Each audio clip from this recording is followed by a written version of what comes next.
Welcome back to Hot Flashes and Cool Topics. Today is a really special day on the podcast, and I want everyone to grab a pen and piece of paper because you are going to need to take some notes. There are pearls of wisdom that are going to be shared throughout this conversation. Our guest today has written 10 best-selling books.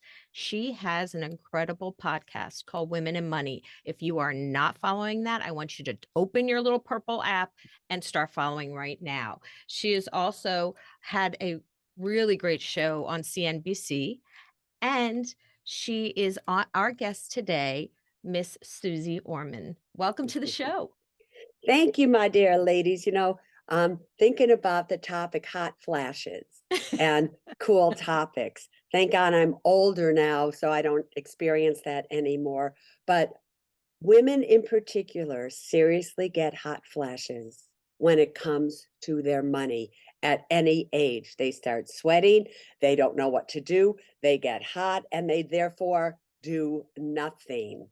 But unlike real hot flashes with money never go away until you're powerful over your own money.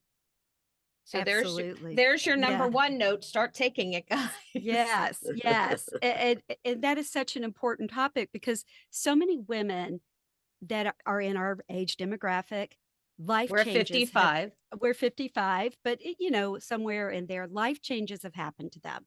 They could have become divorced, they could have lost a job, they are widowed, or their parents are ill. So many changes are happening to them right now.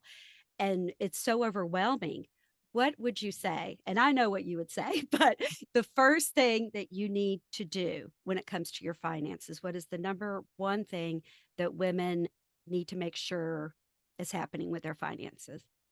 Yeah, Bridget, what's so great about me right now, if I have to say so myself, is that I'm about to be 72.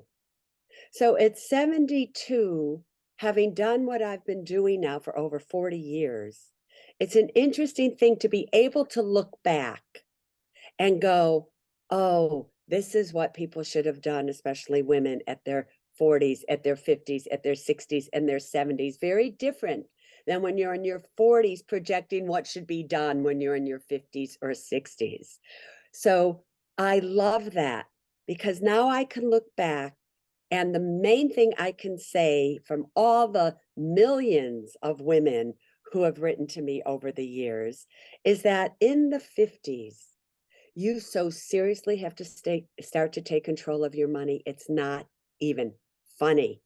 It's not even funny because actuarially speaking, if you happen to have a spouse that's a man, right, men die before women do. It is an actuarial fact. And even though here we are, we're in 2023, you would think that women are more involved with their money, they're more progressive that way, they know what they're doing. If they're in a relationship with a man, for some reason, they do not take their financial power. Oh, it is true that they will absolutely take care of all the household finances. And why is that? Because the house holds the children, the grandchildren, everybody and everything that they love. But you ask them, what is the interest on their mortgage? You ask them, what are they invested in? And they'll say an IRA. And I'll say, no, what are you invested in within your IRA? They cannot answer me. So, in answer to your question, women, if you are listening right now, the best thing you could possibly do for yourself is to get involved with your money and not think about it as both of your monies. Think about it as your money. Because even if you're in a great relationship, you're going to end up with it all being yours, and you're not going to know what to do with it. And chances are, maybe you have a financial advisor, but in my opinion, the best financial advisor you can find is the one that you look at when you look in the mirror. Because if you think the financial advisors, that, which is a fancy name in most cases for salespeople, care about your money more than they care about their own, I have a bridge to sell you. So The best advice in your 50s when there's time, which is why I wrote my last New York Times bestseller, was The Ultimate Retirement Guide for 50 plus. Because once you get older, nobody cares about you. The advertisers don't care about you. Nobody cares about you. So you better start caring about yourselves. Along those lines, the age of retirement it's just changing now. People are living longer, and that 65 kind of mark no longer exists. So if you're a woman in your 50s and you're just starting to learn about finances, what do you want to look for if you're going to work until you're 70 or 75? Because I remember you saying in one of your PBS specials, if you love what you're doing, you're not going to want to retire from it. But what should they be looking for in their quote unquote portfolio? So your portfolio is made up of obviously different kinds of accounts, hopefully, but most likely it's probably only made up of, if you're working for a corporation or a hospital or a nonprofit, probably the only money that you've put away for yourself is within a 401k or a 403b, or if you work for the government or are in the military, a TSP, which is a thrift savings plan. So first question you have to all ask yourself is, does the corporation or nonprofit that I work for match my contribution? Meaning I put in $1 and they give me 50 cents or whatever amount of money that is, up to a specific percentage of my base pay, and that's usually about 6%. I don't care if you have credit card debt. I don't care if you don't have a pot to pee in. If you're working for somebody who is matching a contribution that you put into their retirement plan that they're providing for you, you cannot afford to pass up that match. So the first thing is, you always have to sign up for the point of the match. Second thing, do you put it into a traditional 401k, 403b, or TSP, or a Roth TSP, 401k, or 403b? What is the difference between the two? The difference is, with a traditional one, you're putting money into your retirement account where you work, right? And you get to not have to pay taxes on that money until you take it out. With a Roth, what happens is you pay taxes on that money and then invest it. So a lot of you really believe that what you should be doing is the traditional one. Get the tax write-offs now. Biggest mistake, in my opinion, you will ever make. If you really want to be financially set later on in life, you want all of your retirement savings in a Roth, whether it be a Roth with your company or a Roth IRA if you qualify for it. Because you can also have both an employer-sponsored plan where you work and an individual Roth as well. And you should. So within those accounts, so now we've just done 3 things, 3 steps here. What should you be doing to protect your retirement? See if your employer matches. If they do, absolutely invest up to the point of the match minimum. Next, you want the Roth version of any retirement account you have. Third, where within those retirement accounts should you be invested?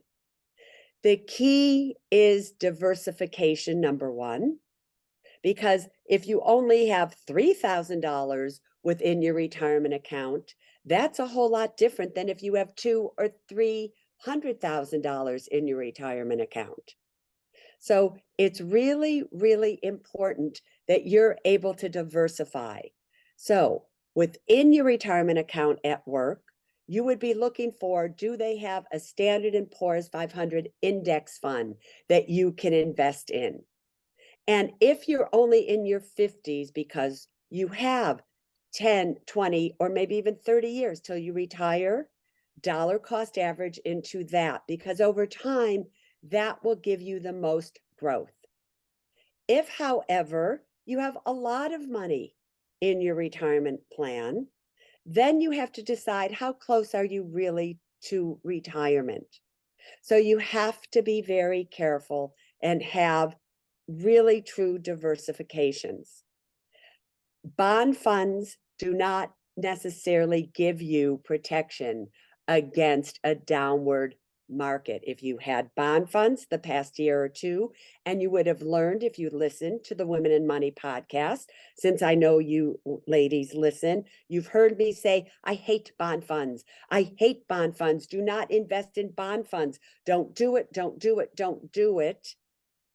You would have saved yourself from losing 20 or 30% in bonds where you thought your money was safe.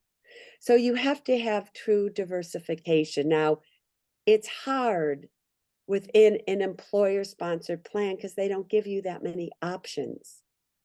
So whatever the safest option during downward markets, if you're really afraid, is where you should put your money. However, at this point, if you're in your 50s, I would be dollar cost averaging into the Standard & Poor's 500 index, knowing that the markets are going to continue down. And you should be thrilled when they go down, because the more they go down, the more shares you get to buy. 5 years from now, if they turn around and go back up, the more money you will have. In an individual retirement account, if you want your money safe and sound right now and you're afraid, I would be doing 3 and 6 month treasury bills or 3 and 6 month certificates of deposits. But if you're young and you still have a long period of time, in your 50s is young, everybody, I would be dollar cost averaging into either the Vanguard Total Stock Market ETF, symbol VTI, and or dividend paying stocks and or dividend paying ETFs, such as Noble, symbol NOBL, or there are other ones that I give all the time on the podcast. And I'll have to say, I was watching your PBS special about retirement, and when you said Roth 401k, I had no idea. I mean, I said Roth 401k. I know of Roth IRA. Is that something that is fairly new? Was that it's not new? And No, what are the limits? Are there an income requirement? Like That's the great thing. There's income requirements for a Roth IRA, and those income requirements for the year 2023, if you are single, you're like, you're just filing single, you're not married, you can make a maximum of 139,000 of adjusted gross income and still qualify for a Roth IRA. The full contribution, which is 6,500 this year, if you're under 50, 7,500 if you are 50 or older. If you are married filing jointly, it's $218,000 of adjusted gross income to make the full 6,500 or 7,500 contribution. For a Roth 401k, you can be making $300,000, $500,000 a year and still contribute to a Roth 401k. So they've been around forever. What's interesting is your employer, when they match, that match normally goes into a traditional 401k. So a lot of people think, oh, I won't get the match if I do a Roth 401k. 100% wrong. You could do a Roth 401k, 403b, or TSP and still get an employer match. And as of this year, employers are allowed to put your match into a Roth 401k or 403b or TSP. So just so I understand this, if your company offers a traditional 401k, can you open a Roth 401k and for yourself, or does it have to be through a corporation? It has to be through, if you're working for a corporation or any place, those are called employer-sponsored employee plans. If you work for a company that offers those, they have to be able to offer a Roth 401k for you to participate in a Roth 401k. Most corporations do. Okay. Can you change it? If you have a traditional one, can you switch it to a Roth? Yes, you can transfer anything you have in a traditional 401k or a traditional traditional IRA to the Roth version. However, remember, when you do so, you will pay ordinary income taxes on any amount that you convert. That is the technical name. So you look at your taxes. Hey, there's nothing wrong with converting if you have years left till you need this money. 3,000 a year, 5,000, depends on your tax bracket. Another thing that I think women in investing get confused about, and you're very clear on this, is the difference between insurance and investments, and not to mix the two. Can you talk a little Yes. bit about that? Yeah. Let's first talk about insurance and what is life insurance for? And why do life insurance companies love to sell you life insurance policies and the different types of life insurance?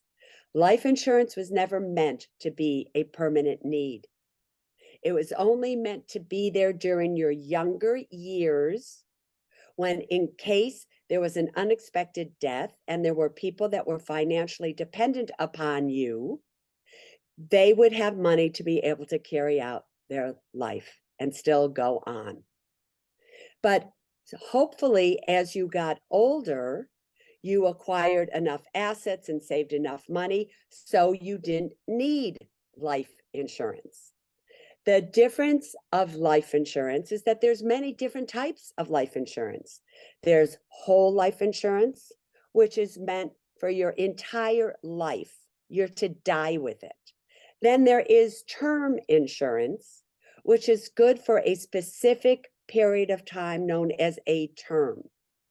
When you have term insurance, and you can get annually renewable term insurance or 5-year, 10-year, 20, or 30-year term insurance where the premium is solid. It remains the same for whatever length you sign up for. It is usually 1/10 of the premium of a whole life insurance policy. So you're maybe in your 45 or you're 50. If you're in good health, you could get a multi-million-dollar policy for maybe $100, $200 a month. To get the same policy as whole life would cost you a whole lot more.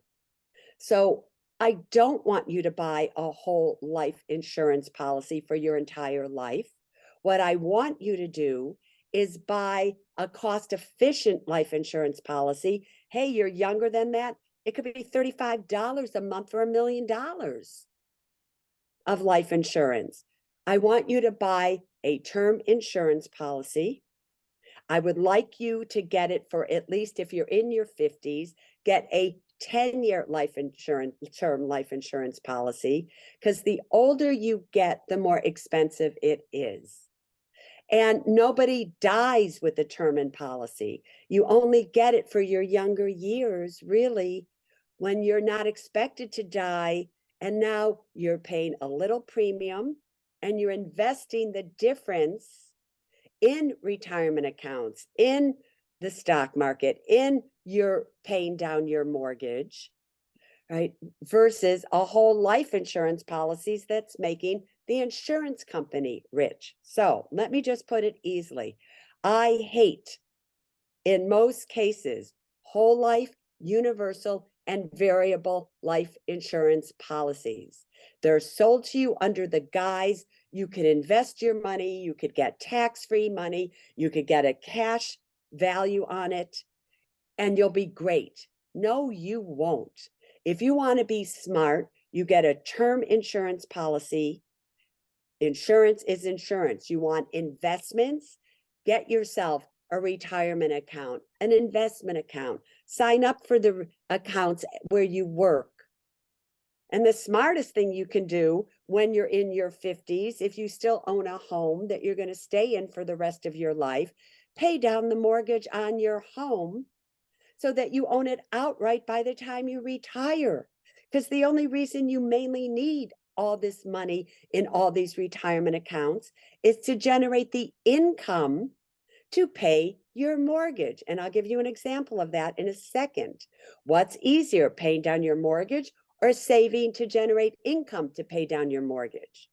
The highest commission item that an insurance agent or a financial advisor can sell you is a whole life, universal, or variable life insurance policy.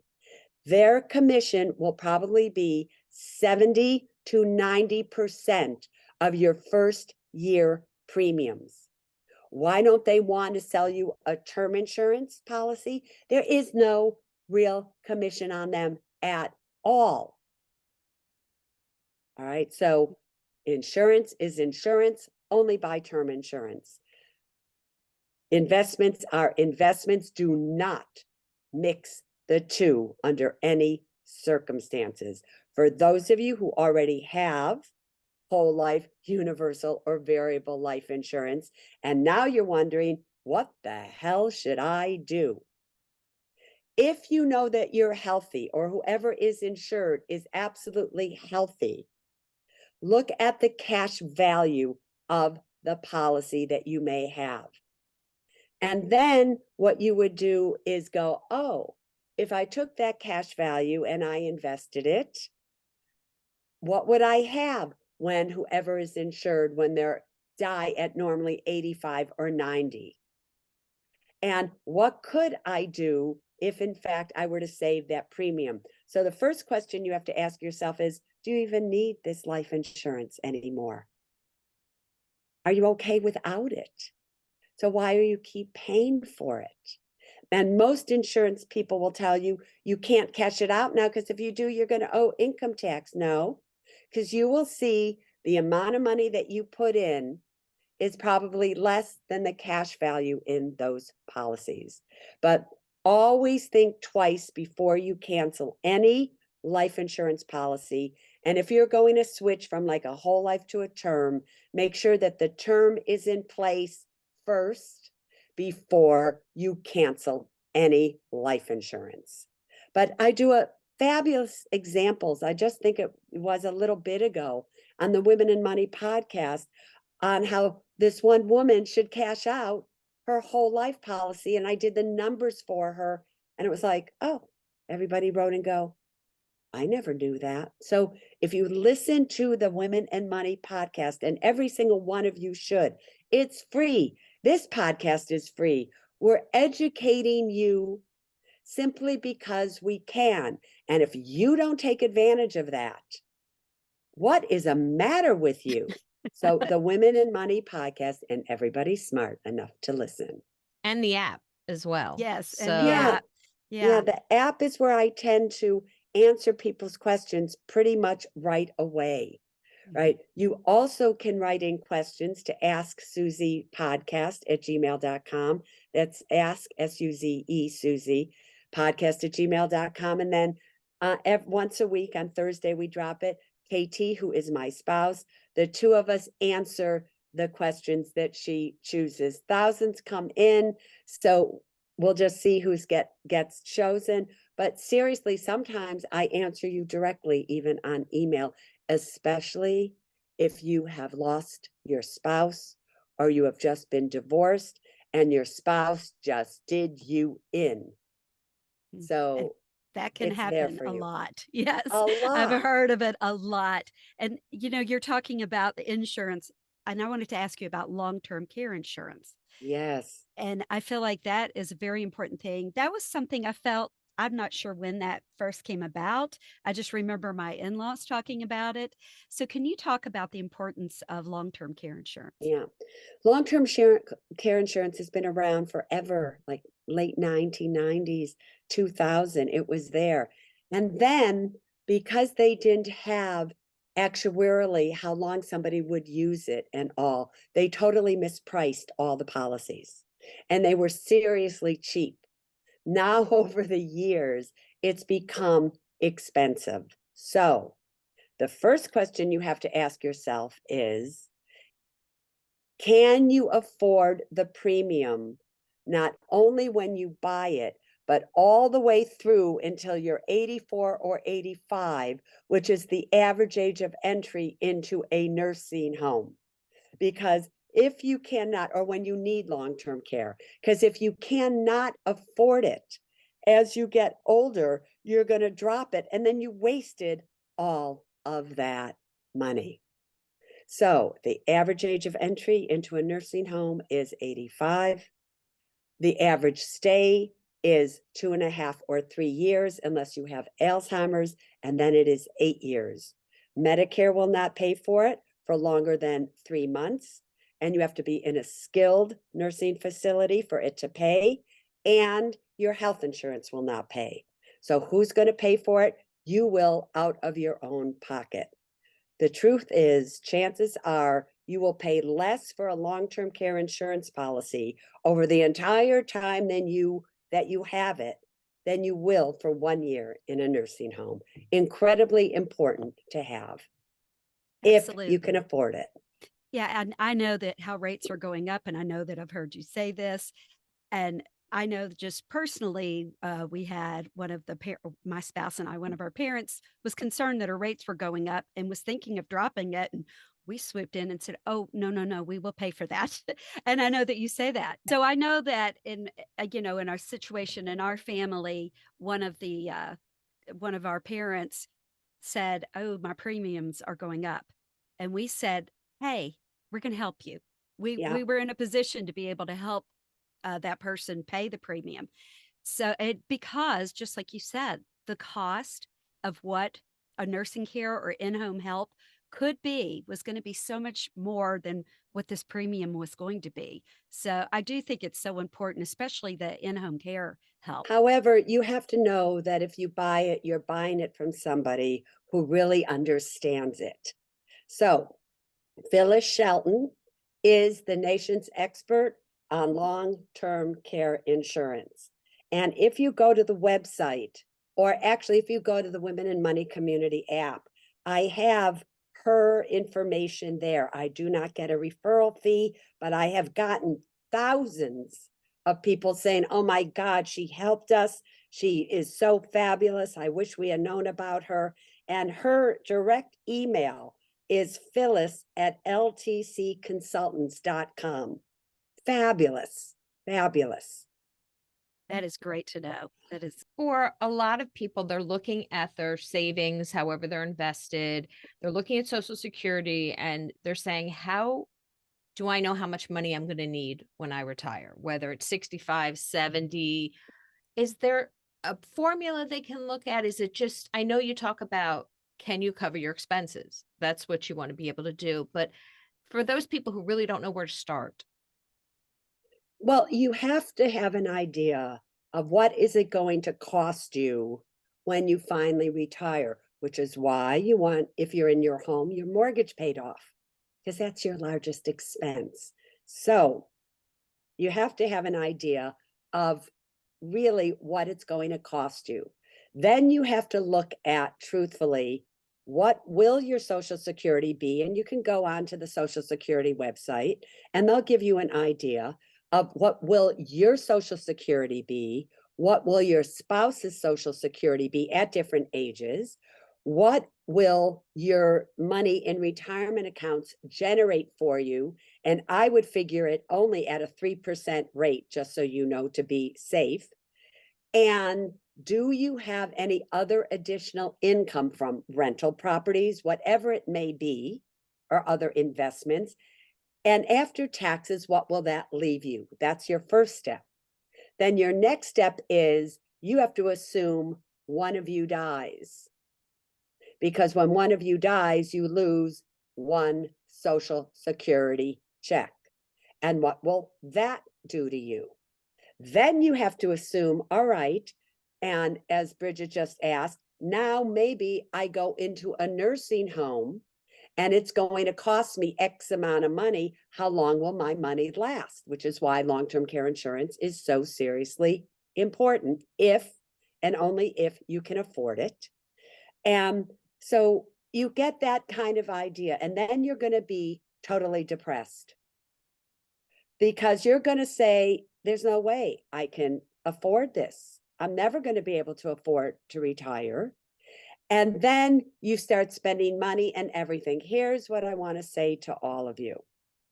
For the entire life that I've been doing this, don't look at numbers and go, I need this much money, because you may find that you need $2 or $3 million to do what you're doing. You can always find a way. So what I'm asking all of you to do is do the best that you can possibly do today. Number one priority, the match in your 401k. Second priority, if you are in your 50s, you want to be out of debt. You don't want to owe any money, anybody, any money whatsoever, meaning you own your car outright, you have no credit card debt, you have nothing.